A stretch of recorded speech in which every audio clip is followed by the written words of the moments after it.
আন্তর্জাতিক রাজনীতির দাবার বোর্ডে এক নজিরবিহীন ও ওলটপালট করা ঘটনা ঘটে গেল। ভিয়েনায় আন্তর্জাতিক পরমাণু শক্তি সংস্থার সদর দফতরে যা ঘটে গেল তা হোয়াইট হাউসের নীতি নির্ধারকদের রাতের ঘুম কেড়ে নেওয়ার জন্য যথেষ্ট। পর্দার আড়ালের সমস্ত নীরবতা ভেঙে এবার খোদ মার্কিন প্রশাসনের চোখের সামনে বুক চিতিয়ে তেহরানের পাশে এসে দাঁড়িয়েছে দুই পরাশক্তি চীন ও রাশিয়া। বেইজিং, মস্কো এবং তেহরানের এই সম্মিলিত হুঙ্কার বিশ্ব মানচিত্রে এক নতুন ও শক্তিশালী পরমাণু অক্ষের জন্ম দিয়েছে। ওয়াশিংটন, বার্লিন, প্যারিস আর লন্ডনের আনা সমস্ত শাস্তিমূলক ও ব্ল্যাকমেইল করার প্রস্তাবকে স্রেফ ডাস্টবিনে ছুঁড়ে ফেলেছে এই জোট।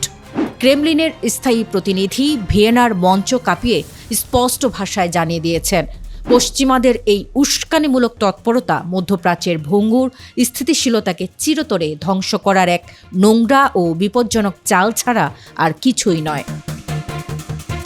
এই যৌথ ঘোষণার মাধ্যমে বিশ্বের সামনে এক চরম সত্য উন্মোচিত হয়েছে। ইরান এখন পারমাণবিক বোমা তৈরি করবে, আর এই মহাযজ্ঞে তেহরানকে নিজের সর্বোচ্চটা দিয়ে সাহায্য করার প্রকাশ্য অঙ্গীকার করেছে চীন ও রাশিয়া।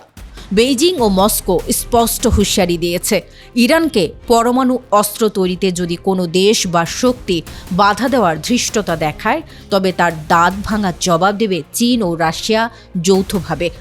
জাতিসংঘের নিরাপত্তা পরিষদের পুরনো 2231 নম্বর প্রস্তাবের মেয়াদ অনেক আগেই শেষ হয়ে গেছে। ফলে ইরানের উপর পরমাণু অস্ত্র তৈরির আইনগত কোনো বাধাই আর অবশিষ্ট নেই। কিন্তু তারপরেও আমেরিকা এবং ইসরায়েল যেভাবে বারবার ইরানের শান্তিপূর্ণ পরমাণু স্থাপনায় সামরিক হামলা চালাচ্ছে, তার বিরুদ্ধে এই পরাশক্তি ত্রয়ী এক ভয়াবহ যুদ্ধের হুঁশিয়ারি উচ্চারণ করেছে। বিবৃতিতে স্পষ্ট করে বলা হয়েছে, পশ্চিমা দেশগুলো IAEA এর প্রধান রাফায়েল গ্রোসিকে ঢাল হিসেবে ব্যবহার করে রাজনীতি করছে। যেখানে খোদ গ্রোসি নিজেই ইরানের বিরুদ্ধে কোনো শাস্তিমূলক ব্যবস্থার সুপারিশ করেননি, সেখানে পশ্চিমাদের এই উস্কানি সম্পূর্ণ রাজনৈতিক উদ্দেশ্য প্রণোদিত। চীন ও রাশিয়া আজ বিশ্বকে জানিয়ে দিয়েছে, ইরানকে পারমাণবিক প্রযুক্তি ও অস্ত্র তৈরিতে তারা যে কোনো স্তরের সামরিক ও প্রযুক্তিগত সহায়তা দিতে প্রস্তুত।